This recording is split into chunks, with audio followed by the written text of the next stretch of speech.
RTL Petit Matin de l'été, 5h, 6h30 avec Peggy Broche. Et d'ici là, il y aura un autre point sur l'actualité à 5h30. Bonjour tout le monde, il est 5h03, bon réveil, nous sommes vendredi. Toute l'équipe du Petit Matin est au complet. Nicolas à la réalisation, bonjour Nicolas. Bonjour à tous. À ses côtés, Axeline, salut Axeline. Bonjour à tous.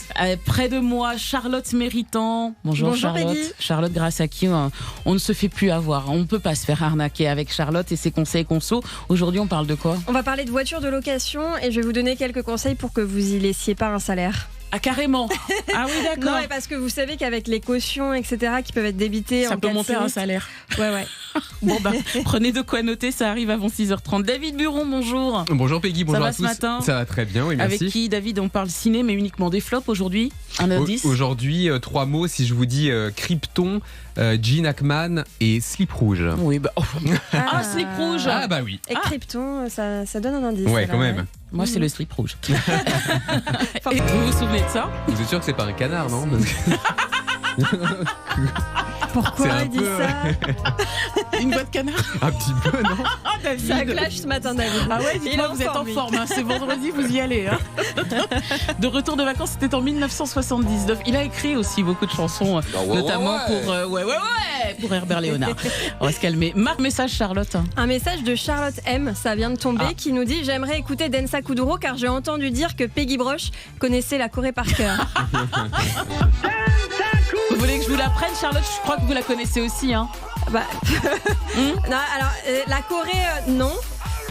Des mouvements un peu aléatoires sur cette musique, oui, mais Vous je- avez je suis dansé pas sûre. dessus. Ouais, je suis pas sûre qu'on puisse appeler ça une Corée à proprement parler. Mais... je veux que vous me la preniez, Peggy. Avec plaisir. Allez. Vous oubliez notre David, spécialiste des flops ciné aujourd'hui. Nouvel indice, David? Je vais vous donner le sous-titre du film. Donc à l'époque, il y avait le titre évidemment, et en dessous, il y avait marqué en anglais The Quest for Peace, et en français, c'était le face à face. D'accord, moi j'ai juste retenu le slip rouge. Et... RTL Petit Matin les plus beaux flops du cinéma. avec David Buron. Et David, tout au long de l'été, vous nous parlez de ces films maudits ou ratés qui n'ont pas eu de chance, en tout cas qui n'ont pas eu le succès escompté, mais qui sont quand même restés dans les mémoires. Ce matin, certains d'entre vous l'ont déjà deviné, je vous parle de Superman 4. Le compte à rebours a commencé. Le monde est au bord de la catastrophe. Et il n'y a qu'un seul homme qui puisse nous sauver. Je vais débarrasser la surface du globe de toutes les armes atomiques. Mais la plus grande menace qui pèse sur Superman, c'est Lex Luthor. Superman 4. Sa plus grande aventure, le face-à-face. J'ai l'impression que le 4 n'est pas un chiffre qui porte bonheur aux super-héros. Hein. C'est vrai, ça Peggy. Il y a quelques jours, je vous parlais de Batman 4, Batman et Robin sorti en 97. Formidable navet avec George Clooney et Schwarzenegger.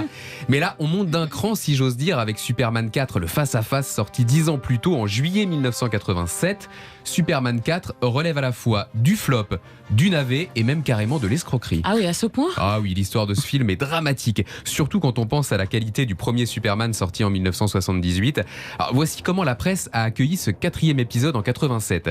L'un des films les plus ridicules jamais réalisés pour le Washington Post. Ah ouais. Super nanar, s'exclame un célèbre critique de télé. Et c'est un oiseau, c'est un avion, non, c'est une daube, titre le Chicago Tribune. Mais comment est-ce qu'on en est arrivé à un tel ratage? Déjà, il faut dire qu'au milieu des années 80, personne n'a véritablement envie de voir ni de faire ce film. Superman 3, sorti 4 ans plus tôt, a déjà été un échec et les producteurs historiques de la saga sont bien décidés à passer à autre chose. Le problème, c'est que les droits ciné de Superman sont alors rachetés par la Canon. Oui, alors en quoi c'est un problème? La Canon, c'est une maison de production célèbre dans les années 80, mais qui ne se démarque pas par sa folle ambition artistique.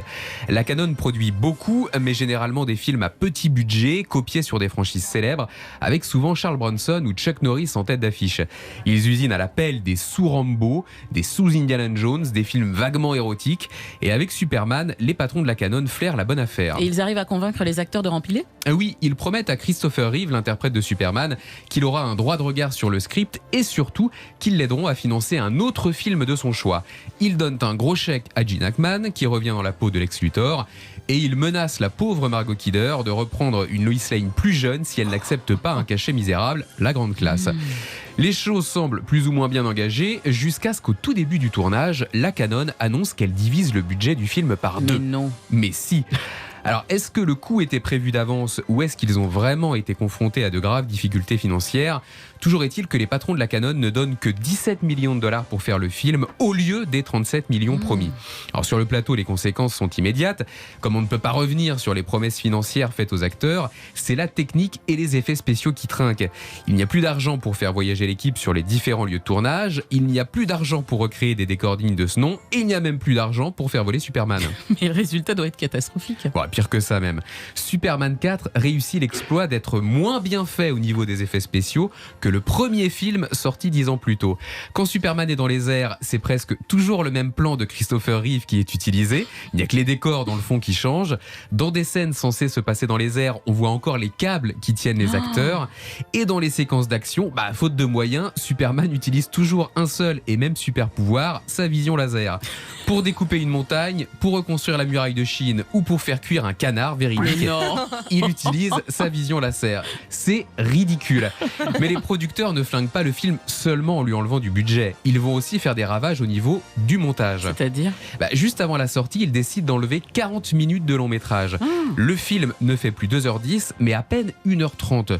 Superman 4, qui était déjà très mauvais, devient incompréhensible et bourré de fautes de raccord. Alors pourquoi ils ont fait ça ? D'abord pour maximiser le nombre de séances par jour dans les salles de cinéma. Plus un film est court, plus vous pouvez le diffuser. Ah oui. Et ensuite parce que la Canon projetait d'utiliser ces 40 minutes pour un éventuel Superman 5. Ça aurait fait ça de moins à tourner et donc ça de moins à payer. Alors évidemment, vous vous en doutez, suite ou grâce à l'échec de Superman 4, il n'y aura heureusement jamais de Superman 5. Il faudra attendre 20 ans avant de revoir le slip rouge de Clark Kent sur grand écran. Bon je vais regarder le premier. Oui, voilà, ouais, je vous conseille de rester au premier. Ouais. Merci beaucoup David. Chaque jour un flop ciné avec David Buron. Retour dès lundi 5h45. Pour cela, le principe est simple. On vous fait 5 propositions. Vous nous dites si c'est avec ou sans. Un exemple, David ? Eh bien, Superman avec ou sans slip rouge.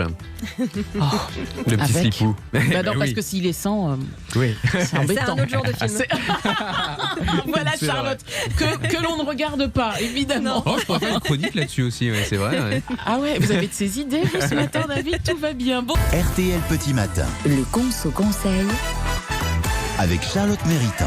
Et Charlotte, aujourd'hui, vous nous donnez 5 conseils pour rester serein avec sa voiture de location. Quoi de plus stressant, Peggy, que de conduire une voiture de location ? Oh oui. Entre la peur de se faire avoir sur le prix et les conditions, l'angoisse de l'accident et la crainte de se voir débiter une caution à 4 chiffres, franchement, c'est difficile de rester relax.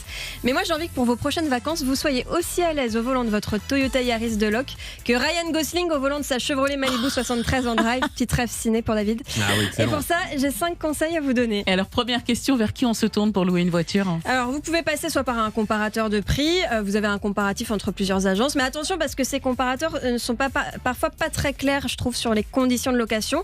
Donc, vous pouvez sinon aller directement sur les sites des agences. Dans tous les cas, je vous conseille une agence qui a pignon sur rue et évitez les agences d'aéroport, elles sont souvent plus chères. Ah et oui. puis aussi, réservez le plus longtemps possible à l'avance, c'est toujours moins cher. Et il y a aussi la location de voitures entre particuliers qui se développe beaucoup, mais est-ce que c'est sûr ça ? Ça peut être une option parce que quand on voit que les prix des locations ont augmenté de 40% cette année par rapport à 2019, entre particuliers, c'est souvent facilement 3 fois moins cher. Donc pourquoi pas. En revanche, passez par une plateforme parce qu'ils proposent des assurances, tout un tas de packages, etc. Mais gardez en tête que vous passez le contrat avec un particulier, donc forcément avec moins de garantie. Et une fois que j'ai fait mon choix, l'étape suivante, c'est la signature du contrat ? Lisez avant de signer surtout très attentivement le contrat et les conditions générales parce que c'est là qu'il peut y avoir des pièges. Par exemple, vous trouvez une location pas chère mais vous n'aviez pas vu que le kilométrage était limité. Aussi, faites attention aux options qui sont parfois facturées hyper chères, les GPS, les sièges auto. Ah ouais ? Vous pouvez rapidement faire grimper la facture d'une centaine d'euros, voire plus. Alors, si vous pouvez emmener avec vous votre propre matériel, c'est une économie. Et c'est vrai qu'on peut se voir refuser une location si on n'a pas la bonne carte bancaire ? Oui, de nombreux loueurs réclament une carte de crédit et refusent les cartes de débit. Alors, de débit, ça veut dire vos dépenses débitées immédiatement. Ouais. Crédit, c'est les dépenses débitées à la fin du mois. C'est écrit sur votre carte. La différence pour le loueur, c'est tout simplement en fait qu'avec la carte de crédit, il a un délai plus long pour débiter votre caution si nécessaire. D'accord, mais d'ailleurs, justement, si il y a un sinistre avec un véhicule de location, comment ça se passe ? Tout dépend de l'assurance que vous avez souscrite et d'ailleurs, c'est pour ça que c'est hyper important de vérifier ce que vous avez avant de payer. Dans tous les cas, vous avez une assurance au tiers incluse dans le prix de la location, c'est obligatoire. D'accord. Ça couvre les dommages que vous pourriez causer aux passagers ou à un autre véhicule. Mais pour ce qui est des options tout risque du genre vol, dégradation dont vous seriez responsable, etc., si c'est pas prévu par le contrat, soit vous prenez la complémentaire proposée par le loueur, mais vérifiez bien que la franchise n'est pas trop élevée, parce que souvent c'est le cas, soit vous pouvez vous renseigner auprès de votre assureur auto habituel. Et dernière possibilité, je vous en parlais hier, ça vaut aussi pour les locations de voitures, certaines cartes bancaires vous couvrent, donc renseignez-vous, c'est important d'être couvert pour tout, mais inutile de payer 2 fois pour rien. Ok, bon Charlotte, là j'ai bien tout vérifié, je peux aller chercher mon véhicule maintenant? Impatience Peggy, je vois que vous êtes pressée de prendre la route. Avant de passer la deuxième, vous allez d'abord faire le tour du véhicule avec le loueur et remplir l'état des lieux. Ne grillez vraiment pas cette étape, c'est ça qui déterminera un éventuel débit de votre caution par la suite. Donc vous inspectez tout, vous notez la moindre rayure, l'état des sièges, etc. Vous vérifiez que le kilométrage de la voiture est bien celui noté sur le contrat, que le plein est fait. Vous prenez des photos, voire des vidéos avec la date du jour et au retour, pareil, pour prouver que vous avez rendu la voiture dans le même état. Bon, si c'est le cas, évidemment. Oui, mais bon, je peux y aller maintenant ou... Allez, roulez jeunesse. Et mon dernier conseil quand même de mamie Charlotte, conduisez prudemment. Je vous dis ça, c'est pour votre sécurité évidemment, mais c'est aussi parce qu'en cas d'infraction, vous allez non seulement payer l'amende, mais en plus des frais de dossier facturés par le loueur et la facture peut grimper très très vite. Merci beaucoup Charlotte, vous êtes dure avec vous-même. Moi j'aurais dit Tati Charlotte plutôt que Mamie Charlotte. Merci pour tous ces conseils. RTL 6h21. Allez, la dernière question. Allez. Elle va être bonne. Dans la chanson On ira tous au paradis de Michel Polnareff, le paradis, avec ou sans les voleurs? On peut donner un petit indice, Peggy? Allez. Oh, s'il vous plaît. On ira tous au paradis. Avec. C'est une bonne réponse. Merci beaucoup. Vous pouvez remercier Charlotte. Oh, bonjour Charlotte, et je vous adore, et avec Julien, vous ensoleillez nos matinées, vous êtes c'est génial. gentil, merci Francis. Et elle sera de retour avec Julien, comme David d'ailleurs, à partir du lundi 29 août. Ce sera tous les participants de cette semaine sont dans le petit bol de David qui ramène son bol, sa gamelle chaque matin, chaque vendredi matin. Et il y a tous les petits papiers avec tous les noms. Je tire au sort un premier papier que David va donner à Romane. Et si le téléphone sonne, ça veut dire que c'est vous qui gagnez.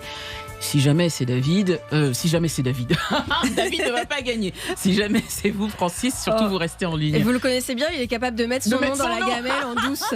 David Buron, bah non, c'est pas possible, David, ça marche pas comme ça. Et pourtant, on vous prévient chaque jour en vous disant il faut absolument vendredi être disponible avant 6h30. On a quelqu'un? Allô? Allô? Sylvain? Eh bien non, vous êtes bien sur le répondeur de... Oh non. Ok, allez, autre tirage au sort. Elle était excellente celle-là, j'avoue que je me suis fait avoir. Moi aussi. J'ai vraiment cru qu'il avait répondu. Bon, autre tirage au sort. Romane compose le numéro et on va voir si on a notre gagnant ou gagnante et si la personne répond. Ça peut être vous si vous avez participé. Allô? Allô? Oui? Oui, bonjour. Bonjour. C'est Brigitte? C'est qui Brigitte? Ah, c'est qui Brigitte? Alors vous êtes qui? Votre prénom c'est? C'est Jean. C'est Jean. Ah bah il y a une erreur, c'est RTL. Ah oui, RTL, oui, bonjour, oui. Bonjour Jean, vous avez joué avec nous? Mais oui, j'ai joué avec vous, mais vous m'avez pas rappelé, j'ai pas compris. C'était quand? Bah, c'était tout à l'heure, là, vers 5h20 pour François Berléand. Ah, mais vous n'avez pas été sélectionné. Ah, c'est pas vrai. Vous avez été sélectionné, mais si, vous avez joué, vous avez gagné pour François Berléand? Bah, j'avais gagné pour François Berléand, on devait me rappeler. Ah non, alors on me dit que non, du coup on vous a pas rappelé. Donc il y a eu une erreur dans le numéro de téléphone, mais Jean, écoutez, vous nous rappellerez pour participer avec nous. Je vous embrasse, je vous souhaite une très bonne journée, Jean. Bah, merci beaucoup. Et on vous offre une montre RTL, du coup, on vous envoie une montre RTL. C'est très très gentil. Allez. Et oui, il y a des erreurs des fois dans les numéros de téléphone. On va y arriver, on va finir par avoir un candidat quand même en direct, ce serait bien dommage.